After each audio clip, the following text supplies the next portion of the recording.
Game week. Let's go. The Jets traveling to Lambeau Field on Saturday night to kick off their preseason schedule against the Packers, and we are going to get you ready here. Thanks for joining the Flight Plan Podcast. Tim McMaster along with Zack Rosenblatt. Like the show wherever you're listening, whether it's Apple or Spotify or here on YouTube, give us the thumbs up and subscribe, please, to all those places as well. So you have the latest news, and no better time to give a 5-star review than right before the start of the season. That really helps us out. Zack, how are you? I'm good. Back in the swing of things, the dog days of camp, as Aaron Glenn says. A lot to discuss, but I'm not panicking like some people were the other day, I would say, about a certain topic. We'll get into that. But yeah, feeling good. It's crazy to me that we're like already deep in the throes of August. Honestly, like it flew by pretty quick, but preseason football coming on Saturday, and the Jets are going to be actually playing, guys. So something to watch for sure. Yeah, I saw a tweet on Monday, I think, and it was a Jet-related tweet, and it was like game week. And I was like, what do you mean game week? Training camp just started. And then I looked on it, and I was like, oh my God. It's a and then next week. week is joint practices, which I am excited. I always enjoy joint practices more than the preseason games because they got pretty competitive, especially Giants and Jets. It's always funny seeing the perspectives of, like last time we were talking about how much Aaron Rodgers diced up the Giants, whereas you had a Giants reporter or two being like, no, that didn't actually happen. It was actually this that happened. So you always get the two perspectives, but that'll be a good measuring stick for where the Jets are. Cause I think the Giants have some talent, but I don't think they're going to be very good. So it's that'll be an interesting one. All right, we got a lot to get to. News. We'll talk injuries. We're going to talk about who's going to play on Saturday night. We'll get into some of the concerns because obviously with a team like this that's not clearly a playoff team or a Super Bowl contender, there's always concerns. We'll get into that. And of course, stock up, stock down at the end. So let's start with the news and notes. And the big news of the day, I think, is that Aaron Glenn announced, less than an hour ago, that starters will play on Saturday night, which I think no matter how much they play, I do think it's exciting for fans to think that, hey, at least we're going to see Justin Fields probably at least throw one pass in a competitive environment Saturday night. Yeah, I'm curious to see how much they play. Aaron Glenn wouldn't tell us. He wouldn't even really say his reasoning. He kind of just said, because I want them to play. Like he was being a little sassy about it. But I think offense in particular, like I'm less concerned about the defense broadly. Like I have concerns about the depth, but the offense, like they need to work on this operation. Justin Fields needs the reps, needs the live reps where there's a threat of him getting hit. Because like he's had some good runs, but like there's definitely, like he scored on a run today where to me he would have been very clearly stopped at a certain point, but they're not allowed to hit him. So it's going to be important to see how he reacts in the moment. It'll be good practice. I just think he needs the reps, especially with the non-Garrett Wilson receivers. They're a little banged up at certain spots. This O-line, like seeing them in action, even though they're missing one piece. But I'm mostly curious. Like he's the most like important player. Like we're gonna do a segment where we talk about some guys I'm looking forward to watching it. I'm not going to include him, but he's the most important one that we'll see on Saturday. Like, this will be the first really live rep we've seen of him, and he's had an up and down camp to be sure, and we'll get into that as well. But yeah, I mean, he needs those reps. I mean, it'll be cool to see guys like Braylon Allen running the ball, Membo getting some legit reps, like all these guys across the offense, the receivers in particular, and we'll get into specifics and all that. But yeah, this is what? I don't know if it's surprising. I had a feeling just based on the way camp has gone and the way Aaron Glenn talks, like it always felt like they were going to play these guys in the preseason at some point. I was just curious of when. And if you look at their schedule coming up, it kind of makes sense because I think they're only doing like a walkthrough practice on Monday. So they're only really having full practices Tuesday and Wednesday next week against the Giants. And then again, nothing Thursday and Friday. So that's really only 2 full practices next week. I don't think they're going to play the starters next week if they only practice twice leading up to it. And then we'll see in the last game. I know historically some teams like to do the last one, especially now that they have that week gap in between. But I think they're gonna play them this week. Maybe it'll be more than a series. Like it wouldn't shock me if it was a couple series, or it might just be based on how the first series goes or something like that. But Sauce Gardner's preparing to play, Garrett Wilson's preparing to play. It's not just like the Aaron Rodgers one a couple years ago in 23 before everything fell apart. There was that Giants preseason game he played, I think like a series or two. but not everybody played like on defense and stuff. I think everybody's going to be playing that's healthy, is what I would say.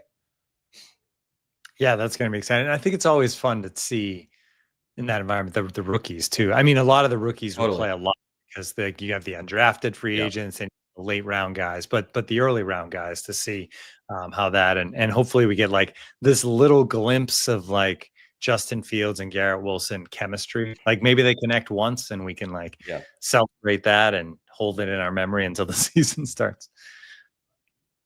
Yeah. I mean, you hope you see Justin. I mean, I hope he takes risks. Like, I know he'll get criticized if he throws a pick, but I want to see him take. Well, would they tell him? Speaking of risks, sorry to cut you off, but like, you mentioned wanting to see him running with the threat of being a hit, but will that be off the table? Will it be like, don't run, like throw the ball away? Yeah. I mean, you know that anytime he runs the ball, they're going to be holding their breath. I mean, if you remember Zach Wilson's injury in 22 was he was on like a running play. I think he was like, he got hit before the sideline or something like that, where we all thought he tore his ACL. So you're going to be holding your breath. I mean, you want him to play like he would in a regular game, but yeah, you do have to mitigate the risk as well. So I don't know. It's going to be interesting. I'd like to see him running, but I also would get if they want him to we don't want you to run. We want you to just focus on the passing game and going through your progressions and all that kind of crap. So it's going to be, I'm very curious to see what kind of offense they run. And this is going to be our first real look at what a Tanner Engstrand offense might look like a little bit. They're not going to show everything. We've seen a little in practice, but those are like situational things. So, I don't know. There's a lot of negative buzz around the offense right now. I think it would be good for them if they go out and play well against the Packers. I haven't seen yet if they're playing their starters. I need to check Matt Schneidman's feed, but I have not seen if they're playing their starters. Whether they are or not, though, you want the offense to at least have a good operation, don't make mistakes, move the ball down the field, and that'll be the goal of Saturday, depending on how long they play. Yeah, we'll see if their vanilla version of this offense is more interesting than the full version of the Nate Hackett offense. We'll see that. All right. Not getting hurt is the key to these preseason games, obviously. And I think when you hear, hey, the starters are going to play, it's a mixed reaction. It's like, great, we'll get to see him. This will be exciting. But you also realize that you're going to be holding your breath the whole time, like you said, because the last thing you want is one of those injuries. They already have some injuries piling up. Let's get through that a little bit. And are there some that maybe concern you more than others when you look at this? You want to run through the list and then I'll talk about it. Bringing up the list. Will McDonald was banged up, but he seems like he's coming back. But otherwise, let's go through the list. Quinnen, calf injury. Yeah, I mean that one. It's a multi-week injury. And there's another guy that we can just cover, Byron Cowart too, because he's on there. Yep. I forget what's his injury. I wrote it down there. I'm blanking. Ankle injury.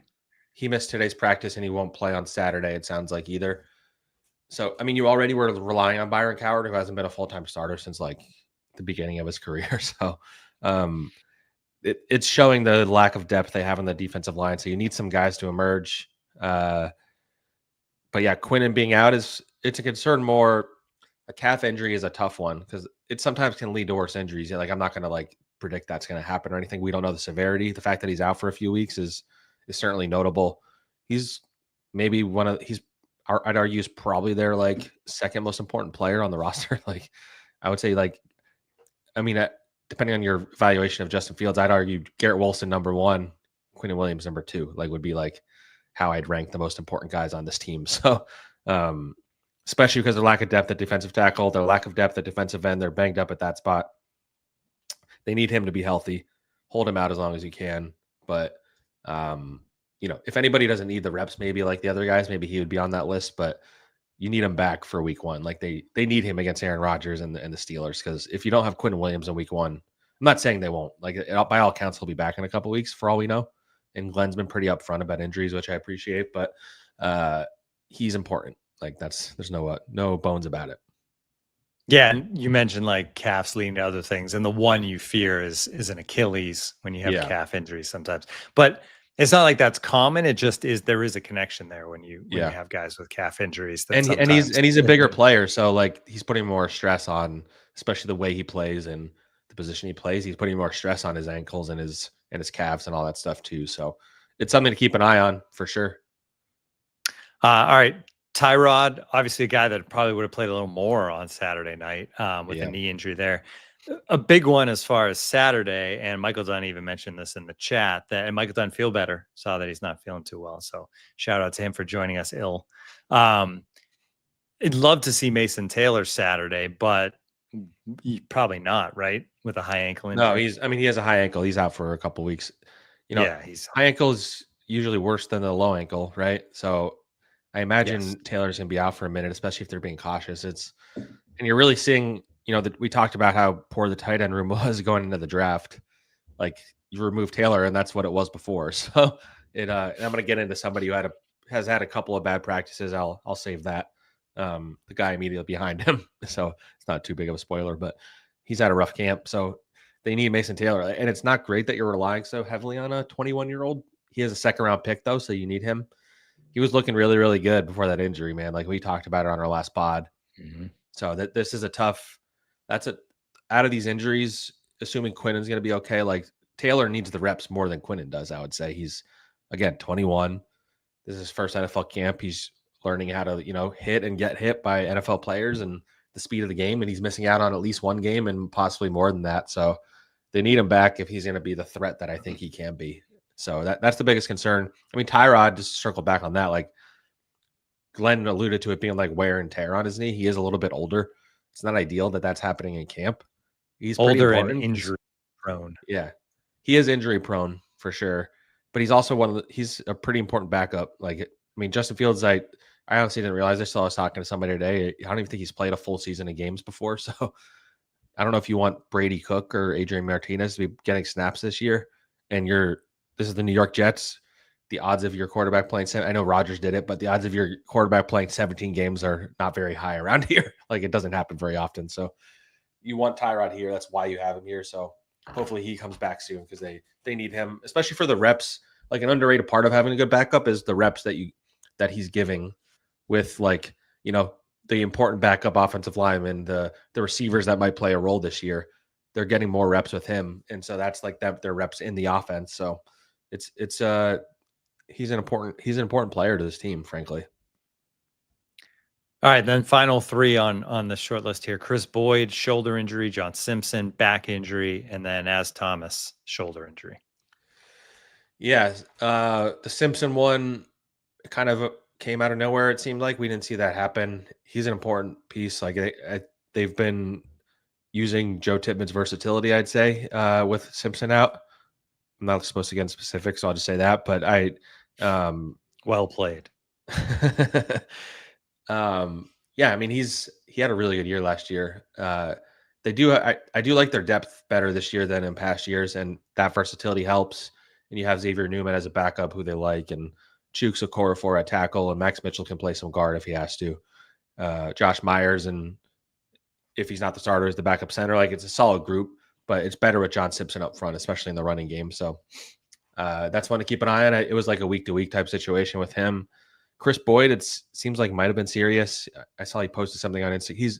He was going to be like the Justin Hardy or Charles this season, and I think his injury might have been serious enough that it's going to knock him out for at least a bit. They haven't talked about him, but he posted like an emotional thing on Instagram I saw from yesterday. So I don't know if that means he's knocked out, but hope it's not because I actually got a chance to talk to him. He was like really excited about being here, and he's made of the right stuff. So I think he was going to be pretty good for them, but.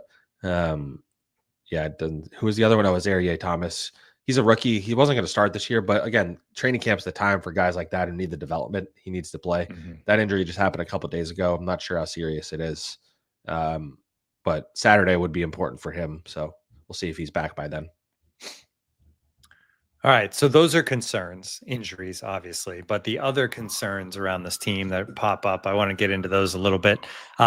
Earlier in the week, I don't want to say panic, but like there's definitely concern about Justin Fields, right? Struggling in practices early in the week. I know you weren't there early in the week, but you heard about it. You were there today. So kind of take us through that, the like panic of how he looked, and then seemingly a little better today. Today you had the numbers 8 of 14, but not really completely true to how he played.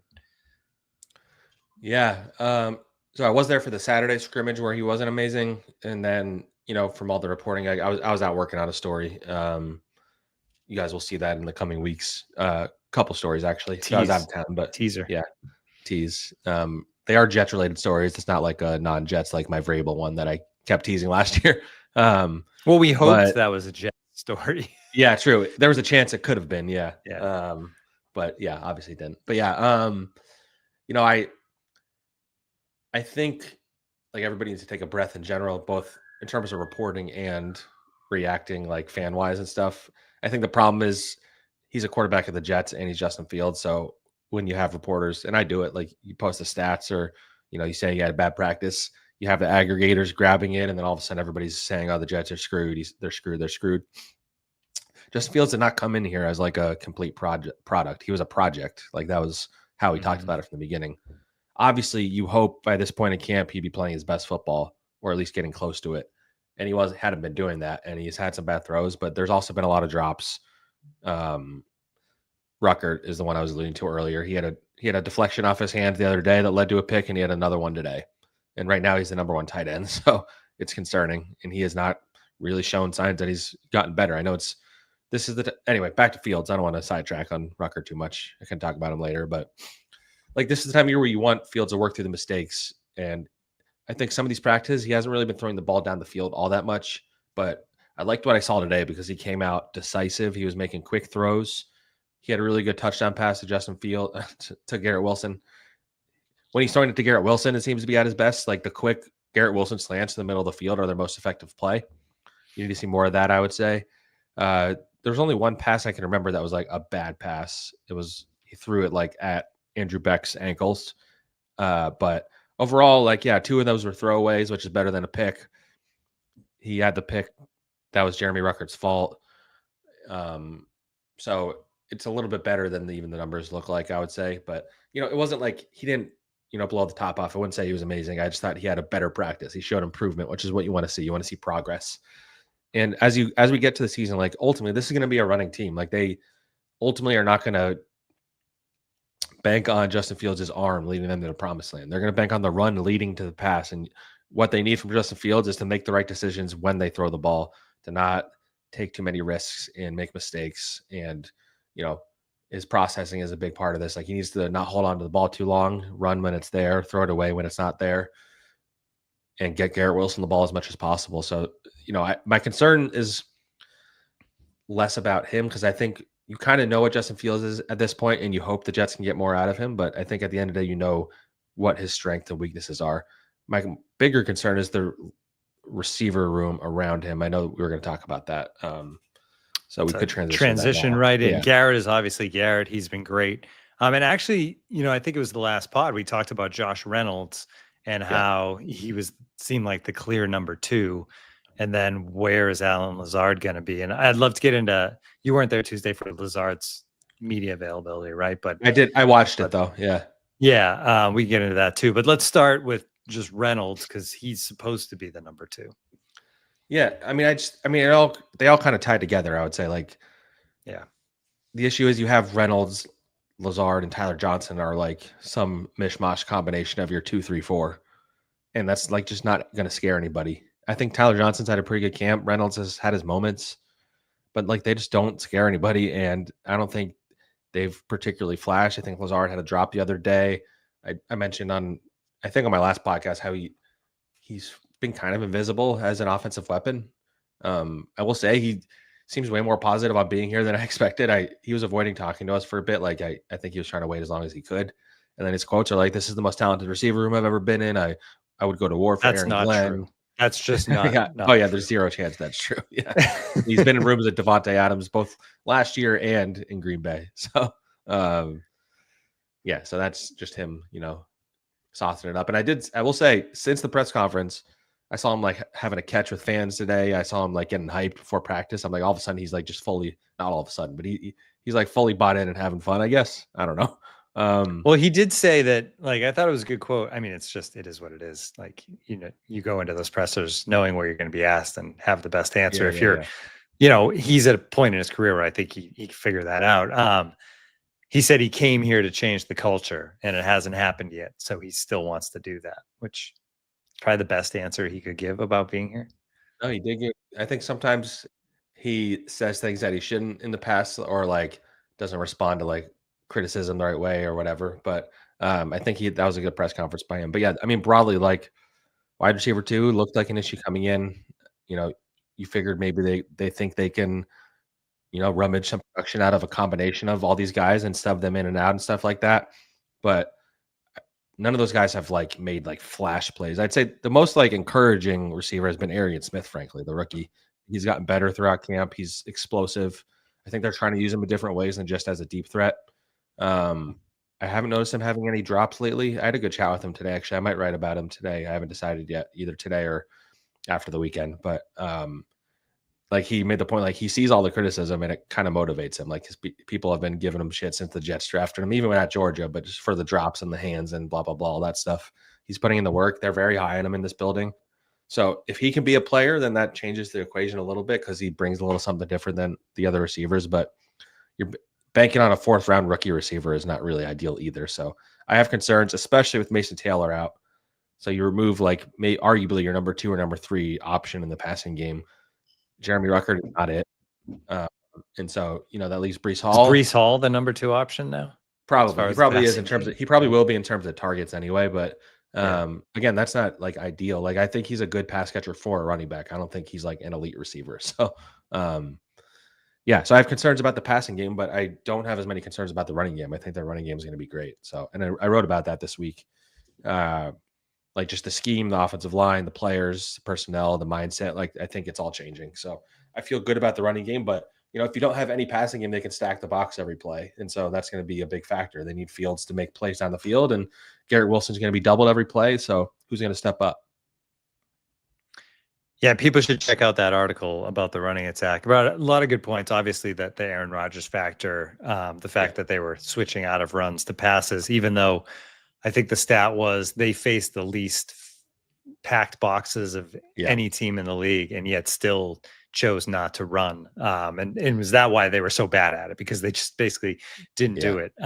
Probably a lot to say about it. But yeah, this O-line looks ready, looks hyped about it. O-linemen love run blocking, right? You just hit the guy and go forward. It's not, you're not on your back heels, you're moving forward. They love that. And I think it makes them better pass blockers too when they get in that moment. All right. Players you're most interested to watch. And I guess this is a little different because the starters are going to play, but maybe we go beyond that, right? Like the players beyond the obvious that you're excited to watch on Saturday night, because we already mentioned kind of the obvious ones.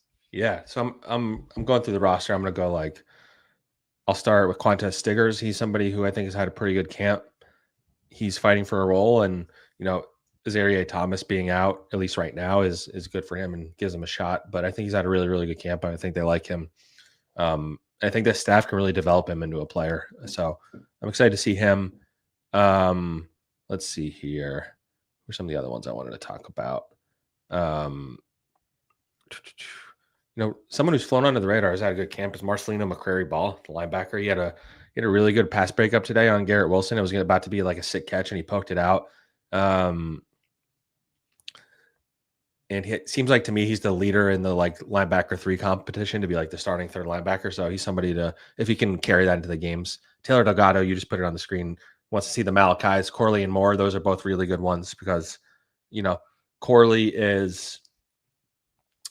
he's fighting for these reps in preseason games are maybe the most important for him compared to anybody in terms of like proving they deserve to be here because he's not had a good camp.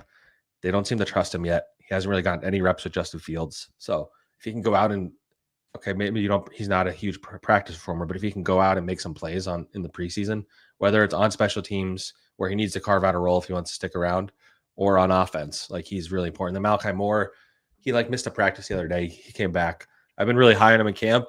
He's a big hitter. This will be a full contact situation. He's fighting to start. Tony Adams has actually had a pretty good camp, but this is his chance to kind of prove he deserves to have a big role, I would say. I mentioned Arian Smith earlier. I won't talk about him too much more. Running back, there hasn't been anybody that's emerged. I won't say Braylon Allen. I am excited to watch him. He's pretty much like a starter / co-starter or whatever at this point. But Donovan Edwards is someone who hasn't really flashed in camp, but people are really excited about him that they got him. He was like the highest rated undrafted rookie. And this is kind of the preseason is where like a running back can really make his mark. One of the obvious ones we've talked about a bunch is Jamal Pritchett. He's made some plays in camp. Mm-hmm. He's pushing Xavier Gipson. I think he's done way better than Gipson in camp. I didn't even notice Gipson today, and Pritchett made some catches. So this is Pritchett's chance to fight his way onto the roster, to be the punt returner, to be like a receiver on this team and a special teamer, because they expect those guys to play all the roles. So I think he has the ability to do that, even if he's a little undersized. So he's someone I'm intrigued by. And let's see. I'll throw our guy Dean Clark in there, who we had on the pod. I haven't really noticed him, but I there's a spot he can fight his way onto the roster of the practice squad, so he'll get some reps. Jamin Davis, it looked like earlier someone asked about it, Danger Zone on our chat. On the chat, yeah. Jamin Davis, he early in camp, I think he was getting a lot of the reps with Quincy and Jamie Sherwood. I think Marcelino McCurry Ball has kind of overtaken him a little bit. If I was like, I'm going to do a 53 probably after the game on Saturday, if I was projecting what linebackers as of now would be there before the game, I would say Quincy, Jamie Sherwood, Marcelino McCurry Ball, Kiko Mauigoa, who they just drafted, would be the 4. And then Jamin Davis is probably the one right there fighting with like Zaire Barnes. So he has to fight his way onto the team. I think he has a shot though. And yeah, I'm trying to think. I mean, the thicker kicker, we got to see how he can do. It's pretty clearly Nick Folk's job, but maybe they keep him around the practice squad or he fights to play elsewhere. Peyton Page has had a good camp. If he can carry that over, he can kind of fight for a job on the roster. And, I'll even throw in a veteran. I'll say, a receiver today I mentioned, Quentin Skinner. He's made some deep plays. He's the kind of guy that can stand out in the preseason. And then Stone Smart, tight end. With Mason Taylor out, you need somebody who can emerge in the passing game at tight end, and he's kind of the next man up because Jeremy Ruckert doesn't seem to be the one. So I just listed a bunch of guys, but these are the guys that get a lot of the reps in camp. So there's the ones I would keep an eye on if I was you. Nice. All right. And as we do throughout training camp, we'll do this every week. Stock up and stock down. You may have already mentioned the stock down. So let's start stock up. Yeah, let's see. Stock up. I'll start with I probably should come better prepared. I'll say Brady Cook. I think Brady Cook has started to make some plays in practice. He's looked a little better than Adrian Martinez. If Tyrod's banged up, whether it's on the practice squad or they kept 3 quarterbacks, like there's a spot to be won. Like, I don't know if there's somebody that would want to claim on waivers or something like that, but it's something I would keep an eye on. I'd say Leonard Taylor had a good practice today. He batted a pass down a line of scrimmage. He's kind of been a little invisible. I think he's gotten better as camp has gone on. He's fighting with Peyton Page for a roster spot and Fidarian Mathis. So there's a couple of guys that jump to mind right away. I'm trying to think if there's anybody else. Yeah, I think we'll stick with those 2 for stock up. All right, and then stock down. I mentioned Ruckert. I'll touch on him briefly again. To have 2 drops that led to picks back to back is just not ideal. Like he's somebody that the previous coach Sapp kept saying he was going to be a developmental guy, and by the 3rd or 4th year he'd be ready. He did not look ready last year. So, if he can just purely be a blocking tight end for them, you can have a long career in the NFL as a blocker. He doesn't seem to have made any progress as a pass catcher. So blocking is going to be his role in this team. I don't think his job's being threatened because they don't really have anybody besides these 3 guys. I don't think Zach Kuntz is making the team or Neil Johnson, whoever the other backups are. It's Stone Smart. It's Jeremy Ruckert. It's Mason Taylor. The only way he'd maybe lose his job would be if they claim somebody interesting off waivers or something like that. They probably do need to bring another tight end at some point. Like, that would be where I'd have my eye on waiver wire. But Danger Zone asked if Ruckert's a good blocker. He wasn't last year. Like, that's my point. If he can become a good blocker, then he has a role, but he has to prove that he's improved as a blocker too. So I have concern about him, I would say. And then let's see, who else can I give you I'll say Carter Warren, not because I've particularly noticed him, but because he was a guy they drafted in the 4th round a couple of years ago. They kept lauding him as like a future starter. He's been running with like the 3rd team most practices. Preseason's kind of going to be his last chance to prove he deserves a stick. But if I'm doing a 53, I don't think I'm going to have him on it. And I think I would have Max Mitchell on it because he's gotten reps at left and right tackle, and he can play guard also. All right. Anything else before we wrap things up? Don't think so. We'll probably come your way next week after the joint practices to kind of recap that. look ahead to the Giants Yeah, if preseason something game. crazy happens Saturday, we could Yeah, probably like if do Fields gets something hurt or Monday. not to knock on wood like Yeah. Salah, but if he gets hurt, we'll have to do a pod probably. So Yeah, but otherwise, Thursday we'll recap the Giants Jets stuff. That'll be really good, and we may have a guest on for that one, which will bring joy to everyone who loves the pod. MVP in the chat today, I got to give it to Michael Dunn. We already mentioned him, but he's said he's homesick and still on the pod. So and active in the chat. So great stuff. 1A, we appreciate it. We will talk to everybody Thursday. This is kind of a short one. That's okay. And have a great weekend, everybody. Enjoy the game Saturday night.